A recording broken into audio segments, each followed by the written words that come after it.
ఒకప్పుడు ఉత్తరప్రదేశ్ రాజకీయాల్లో under world తన అభయహస్తంతో ఏలిన గ్యాంగ్స్టర్ టర్న్డ్ పొలిటీషియన్ దివంగత అతీక్ అహ్మద్ కుటుంబంలో మరో మరణం. హత్యలు, ఎన్కౌంటర్లు, లైవ్ షూటౌట్లతో సంచలనాలకు కేంద్ర బిందువుగా మారిన ఈ కుటుంబంలో ఇప్పుడు అతి చిన్న కుమారుడు అబాన్ అహ్మద్ బీభత్సమైన రోడ్డు ప్రమాదంలో దుర్మరణం పాలయ్యాడు. థియేటర్లలో అతీక్ నేర సామ్రాజ్యం ఆధారంగా తెరకెక్కిన దురంధర్ సినిమాపై దేశవ్యాప్తంగా రాజకీయ వివాదాలు, చర్చలు వేడెక్కుతున్న రోజే నిజ జీవితంలో అతని ఆఖరి కుమారుడు ఇలా రోడ్డు ప్రమాదంలో ప్రాణాలు కోల్పోవడం ఆసక్తిగా మారింది.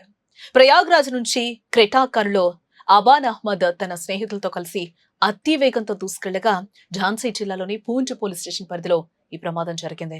కారు మితిమీరిన వేగంతో రహదారి మధ్యలో ఉన్న సిమెంట్ డివైడర్ ను అత్యంత వేగంగా ఢీకొట్టింది. ఏ ప్రమాదంలో అబాన్ అహ్మద్ తో పాటు అతని స్నేహితుడు సోను కూడా తీవ్ర రక్తస్రావమై ఘటనా స్థలంలోనే ప్రాణాలు వదిలిన సిచ్యువేషన్. మరో ముగ్గురికి తీవ్ర గాయాలైనట్టుగా కూడా తెలుస్తోంది. సమాచారం అందుకున్న వెంటనే పోలీసులు, స్థానికులు సంఘటనా స్థలానికి చేరుకుని కారులో చిక్కుకున్న వారిని బయటకు తీయడం జరిగింది.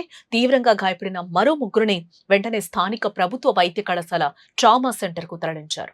ప్రస్తుతం వారి పరిస్థితి విషమంగానే ఉంది. అయితే అబాన్ అంత వేగంగా ఎక్కడికి వెళ్తున్నాడనే కోణంలో విచారించగా ఒక కీలక విషయమే వెలుగు చూసింది ఇక్కడ. ప్రస్తుతం ఝాన్సీ జైల్లో రిమాండ్ ఖైదీగా ఉన్న తన సొంత అన్న అలీ అహ్మద్ ను కలిసి మాట్లాడటానికే అబాన్ ప్రయాగ్రాజ్ నుంచి బయలుదేరాడట. అన్నను త్వరగా కలవాలనే తొందరలో కారును అతివేగంగా నడపడమే ఈ ఘోర ప్రమాదానికి కారణమని పోలీసులు ప్రాథమికంగా నిర్ధారించారు. అతీక్ అహ్మద్ కుటుంబానికి ఉన్న నేర నేపథ్యం, గతం నుంచి సాగుతున్న కక్షలు, ఎన్కౌంటర్ల దృష్ట్యా ఈ ప్రమాదం వెనక ఏదైనా కుట్ర ఉందా అనే అనుమానాలు కూడా ప్రస్తుతం సోషల్ మీడియాలో తీవ్ర స్థాయిలోనే వ్యక్తమయ్యాయి.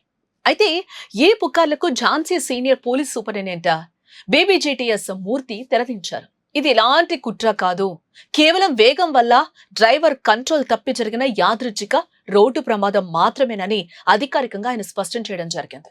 ఈ ఘటనపై పోలీసులు కేసు నమోదు చేసి తదుపరి విచారణ కొనసాగిస్తూ ఉన్నారు.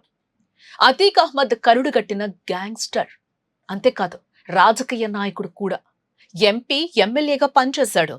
ప్రయాగ్రాజ్ కేంద్రంగా 4 దశాబ్దాల పాటు నేర సామ్రాజ్యాన్ని నడిపాడు. ఆయనపై హత్యలు, కిడ్నాప్లు, వసూళ్ల కేసులు 100కు పైగా ఉన్నాయి. 2023 ఏప్రిల్ 15న ప్రయాగ్రాజ్ లో పోలీసుల అదుపులో ఉండగా మీడియా సమక్షంలోనే కొందరి చేతిలో కాల్చి చంపబడ్డాడు. ఆయనకు మొత్తం 5 కుమారులుండగా 2 కుమారులు వివిధ శిక్షల కారణంగా జైల్లోనే ఉన్నారు.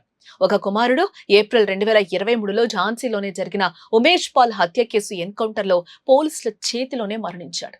మరో కుమారుడు జైలు నుంచి విడుదలై బయట ఉన్నాడు. ఇప్పుడు అందరికంటే చిన్నవాడు నేడు జరిగిన బీభత్స రోడ్డు ప్రమాదంలో ప్రాణాలు కోల్పోయాడు.